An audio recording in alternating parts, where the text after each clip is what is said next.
Hello everyone. तो UP PCS 2024 finally इसको shift कर दिया गया। ठीक है, थोड़ा पेशेंस रखना होता है, बहुत लोगों के पास पेशेंस नहीं होता है, बहुत सारे लोग बहुत ज़्यादा ही परेशान हो गए। लेकिन जो सारे कंडीशंस थे, जो इन्फॉर्मेशंस थे, उससे इतना तो पता था कि पेपर शिफ्ट होने वाला है आप लोगों का। ठीक है, यूपी आर ऑलरेडी कैंसल्ड है, जुलाई एग्ज़ाम की डेट रखी गई है। ठीक है, तो आप 1 जुलाई को ही रेफरेंस मान के चलो, हालांकि 7 जुलाई मान के चलना, लेकिन 1 जुलाई को रेफरेंस मान के चलो। ठीक है, तो आपके पास देखा जाए तो मार्च, अप्रैल, मई। ठीक है, बहुत सारे आप लोगों में से ऐसे होंगे जो यूपीएससी की तैयारी कर रहे होंगे, उनके लिए थोड़ा सा ये पॉजिटिव एस्पेक्ट्स की तरीके से ऐड कर सकते हो आप, क्योंकि यूपीएससी भी अब ज़्यादा हैम्पर नहीं होगा इसकी वजह से। वैसे ऑलरेडी बहुत सारा टाइम तो आप लोगों ने वेस्ट कर दिया है यूपी पीसीएस पे एंड यूपी आरओ पे, but still you have 2 more opportunities. 2 और अपॉर्चुनिटीज़ हैं आपके पास, UP PCS and UP RO. ठीक है, तो बेसिकली देखो 2 तरीके के का बेसिक जो इशूज़ आते हैं। एक तो वैसे लोग होते हैं जिनकी प्रीलिम्स काफ़ी अच्छी होती है, जिनकी मेंस अच्छे से प्रिपेयर नहीं होती। दूसरे वो होते हैं जिनकी मेंस काफ़ी अच्छी होती है, मेंस सेगमेंट वो अच्छे से तैयार करके रखे हैं और उनकी प्रीलिम्स काफ़ी अच्छी नहीं है। ये दोनों सेगमेंट में आप कहाँ पे किस पोजीशन पे लाई करते हो ये आपको सोचना है, और आप किस सेगमेंट में फॉल कर रहे हो ये भी आपको पता होना चाहिए। क्योंकि देखो मेन गेस जो होगा ना एग्ज़ाम के वक्त का, एग्ज़ाम के टाइम के प्रिपरेशन का, वो यही डिसाइड करता है ना। वो यही डिसाइड करेगा कि आप अभी कहाँ पे हो और आप में क्या क्या चीज़ें थी जो शॉर्ट पड़ गई। ठीक है, तो सबसे पहले बात करेंगे जिनका भी प्रीलिम्स वीक है, जिनको लगता है कि वो जैसे मान लो 100 क्वेश्चंस नहीं करेक्टली सॉल्व कर पाते हैं, उनके लिए जो सेगमेंट है उसमें आपको 4 चीज़ों को इनबिल्ट करना होगा। वो 4 चीज़ें होंगी आपको, एक तो revision, continuous revision, cyclic revision, फिर मॉक्स, PYQs एंड MCQs। ठीक है, तो आपको इस कंसेप्ट से चलना पड़ेगा। आपको कंटिन्यूस रिवीजन करना पड़ेगा, मॉक्स लगाने पड़ेंगे, PYQs लगाने पड़ेंगे एंड MCQs लगाने पड़ेंगे। ठीक है, इसका और कोई सोल्यूशन नहीं है। दूसरी बात यह है कि जैसे मान लो अगर आपको याद नहीं होती हैं चीज़ें तो आपको मल्टीपल विजिट करना पड़ेगा, क्योंकि मल्टीपल अगर आप विजिट करोगे तभी चीज़ों को आप रिकॉल कर सकते हो। ठीक है, कोशिश करो कि आपके पास कुछ ना कुछ, जैसे मान लो एंशिएंट इंडियन हिस्ट्री हो गया या मेडाइवल इंडियन हिस्ट्री हो गया, तो आपके पास कुछ ना कुछ 10-15 पेजेस की हों ऐसी जो आपको मिसलेनियस टॉपिक्स की होती हैं। जैसे आर्ट एंड कल्चर वाले पोर्शंस में अगर पूछ दिया मुगल्स आर्ट एंड कल्चर, तो उसके लिए आपके पास कम से कम हाफ पेजेस की कुछ ऐसी चीज़ें होनी चाहिए जो आप एग्जाम में इजीली प्रोड्यूस कर सको और बार बार रिवाइज कर सको। ठीक है, तो ये चीज़ आपको ध्यान रखना है। ठीक है, रिवीजन के लिए तो आपके पास बेसिक चीज़ें होंगी जिससे आप रिवाइज करोगे। सोर्स को फिक्स करो, सोर्स को लिमिट करो, उससे आप रिवाइज करोगे बार बार तो ज़्यादा बेनिफिट होगा। ठीक है, मॉक्स अभी मत लगाना, मॉक्स एंड डेड एंड पे लगाना, वो अलग वाली बात हो जाएगी। PYQs को बार बार फोकस करो। ठीक है, जैसे अगर मान लो यूपी पीसीएस PYQs की बात करते हैं, चलो मैं आपको बताता हूँ। अगर यूपी पीसीएस PYQs की बात करोगे तो जितने नंबर ऑफ क्वेश्चंस पूछे गए हैं उसमें अगर देखा जाए तो आपको करंट अफेयर का एक सेगमेंट होगा। ठीक है, उसके साथ साथ चलो मैं 2022 की बात कर लेता हूँ। 2022 की पेपर को एनालाइज करने के बाद मुझे इतना तो ध्यान आया कि अगर आप देखोगे तो करंट अफेयर लगभग 30 क्वेश्चंस थे। ठीक है, करंट अफेयर सेगमेंट यही होता है, कुछ क्वेश्चंस इको में चले जाएंगे, कुछ इन्वायरमेंट चले जाएंगे, लेकिन ओवरऑल उसको करंट अफेयर में ऐड कर सकते हो। ठीक है, 30 क्वेश्चन था। एंशिएंट हिस्ट्री 9 क्वेश्चंस थे। ठीक है, एंशिएंट इंडियन हिस्ट्री लगभग 9 क्वेश्चन थे। इससे पहले भी अगर देखोगे तो एवरेज 7, 6, 5 इस तरीके से पूछा जाता है इसमें।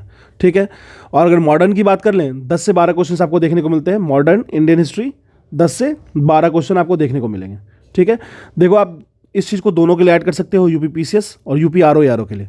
ठीक है, world geography, Indian geography, UP special, science वाले सेगमेंट में बायो केमिस्ट्री फिजिक्स अगर मिला के देखोगे तो आपको 15 से 18 क्वेश्चन पूछे जाते हैं, जो कि बहुत ही ज़्यादा क्रूशियल फैक्टर होता है। बहुत सारे लोगों का ये जिनका साइंस बैकग्राउंड नहीं है उनको लगता है कि वो उनसे नहीं होगा, लेकिन हो सकता है। जनरल साइंस का मतलब जनरल साइंस होता है और कुछ भी नहीं है। ठीक है, इस तरीके से इन्वायरमेंट की अगर ओवरऑल देखा जाए तो 14 क्वेश्चंस एवरेज आप कह सकते हो। लास्ट टाइम 15 पूछा था, उससे पहले 10, 11 पूछा था, फिर 16, 19, 17। तो आप अगर ओवरऑल देखोगे तो आपको 15 क्वेश्चन तो फिक्स है इन्वायरमेंट से आएगा। तो इन्वायरमेंट तो आप कभी भी स्किप मत नहीं कर सकते हो। तो इन्वायरमेंट के लिए अच्छी सी स्ट्रॉन्च एक आपके पास एक तरीका होना चाहिए कि किसी तरीके से उसको प्रिपेयर किया जाए। ठीक है, तो ये हो गया प्रीलिम्स का। तो मतलब आपको इतना ध्यान में होना चाहिए कि किस तरीके से चीज़ों को लेके चलना है। ठीक है, तो रिवीजन, मॉक्स, PYQs, MCQs इस पे ध्यान देना है। MCQs के लिए आप चाहो तो हम लोगों की NCERT या फिर MCQs ठीक है, बैच चल रही है जिसमें मेरा 2 ही सेगमेंट होता है, 2 दिन में मैं 4 से 5 टॉपिक देता हूँ। देखो इसमें क्या है ना कि इसमें आप रिवीजन भी कर सकते हो, प्लस एमसीक्यूज भी लगा सकते हो, प्लस मॉक भी दे सकते हो। ठीक है, रिवीजन, एमसीक्यू, मॉक, ये तीनों चीज़ एक ही जगह पे हो जाएगा, जहाँ पे लगभग मैं 45 से 50 क्वेश्चंस देता हूँ डेली 2 दिन पे। पहले तो टॉपिक्स डिसाइड होती है, टॉपिक्स की शेड्यूल दी जाती है, फिर उसी टॉपिक शेड्यूल को आप रिवाइज करते हो, 2 दिन मिलता है। दूसरे दिन आपको नून के समय में क्वेश्चन दिए जाते हैं टेस्ट के, आप क्वेश्चंस लगाओ अच्छे से। क्वेश्चंस लगाने के बाद जब क्वेश्चन लगा लोगे तो आंसर की प्रोवाइड की जाएगी, आंसर की प्रोवाइड की जाएगी, फिर वीडियो डिस्कशन होता है उसमें, वीडियो डिस्कशन के बाद हैंड रिटन नोट्स भी प्रोवाइड किया जाता है। ठीक है, तो आप इसको फॉलो कर सकते हो बिना किसी डाउट के। क्लियर है?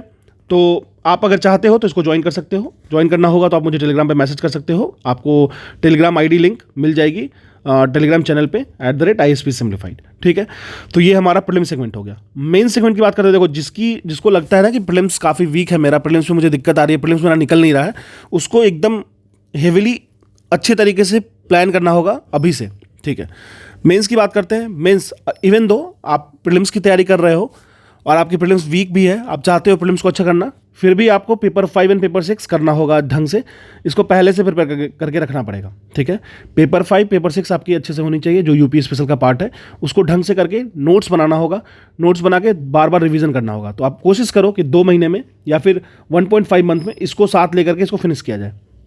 ठीक है, ध्यान रहना चाहिए इस चीज़ को। फिर बाकी रही आंसर राइटिंग प्रैक्टिस। तो देखो 2-3 चीज़ें हैं, जैसे पॉलिटी हो गया, इकोनॉमी हो गया, एनवायरनमेंट हो गया, ये पहले फिनिश होनी चाहिए आपकी और फुली रिवाइज होनी चाहिए, तब आप आंसर राइटिंग पे जाओ, है ना। पॉलिटी, एनवायरनमेंट, इकोनॉमी, अगर ये आपकी अच्छी है तो आप न्यूज़पेपर पे भी थोड़ा बहुत जाया करो, मंथली मैगजीन को पढ़ने में मदद मिलेगी और आंसर राइटिंग में मदद मिलेगी। ठीक है, चलिए, तो ये करना है आपको। फिर एक सेगमेंट रह जाएगा सीसेट प्लस हिंदी वाला पोर्शन। सीसेट और हिंदी, हिंदी तो आरओ में पूछेगा। ठीक है, तो आरओ में पता ही, एक क्वेश्चन देख के तो पता चला कि बहुत काफ़ी आसान आया था हिंदी का पेपर। ठीक है, तो आप एक काम कर लेना, थोड़ा थोड़ा कभी कभी मौका मिले तो देखना, हर डेली देखने की जरूरत नहीं है हिंदी को। सीसेट वाले पोर्शन में देखो आप ना, एक तरीके से समझो कि ये ना आपके ब्रेन की मैपिंग करती है, तो ऐसा जरूरी नहीं है, even though you are not preparing for an exam, आपको कुछ ना कुछ पजल से सब करते रहना चाहिए। तो सीसेट का पोर्शन क्या है, इसमें डेली कम से कम 5 क्वेश्चंस करो। जैसे मैं डेली शेड्यूल भी देता था, उसमें भी 5 क्वेश्चंस मैं डालता ही था, लगभग 5 क्वेश्चंस आपको करने चाहिए इसमें। ठीक है, डेली कर लो 5 क्वेश्चंस, कभी मान लो रेशियो एंड प्रोपोर्शन से कर लिए, कभी परसेंटेज से कर लिए, कभी एजेस से कर लिए, कभी सेटिंग अरेंजमेंट से कर लिए, कभी कुछ कर लिए, कभी ट्रायंगुलर वाला कंसेप्ट कर लिए, नंबर ऑफ इमेजेस कर लिए, कभी बहुत सारी चीज़ें, प्रोबेबिलिटी कर लिए, परम्यूटेशन एंड कॉम्बिनेशन कर लिए, है ना। तो चीज़ों को आप इस तरीके से ही देखोगे तो ज़्यादा आसान पड़ेगा। तो जो भी यूपीपीसीएस या यूपी आरओ के लिए लगने वाले हैं, तो उनके लिए शेड्यूल यही है कि आप आराम से शांति से प्रीलिम्स और मेंस पे फोकस करो। प्रीलिम्स पे देखो करना क्या है, जैसे मान लीजिए आपके पास पूरा दिन है, मैं ये मान के चलता हूँ कि आप फुल टाइम तैयारी कर रहे हो। ठीक है, फुल टाइम तैयारी कर रहे हो आप और आपके पास पूरा दिन है, तो आप ना पूरे दिन को 3 भाग में बांट सकते हो। मतलब 3 भाग में बांट लो, 1 2 3।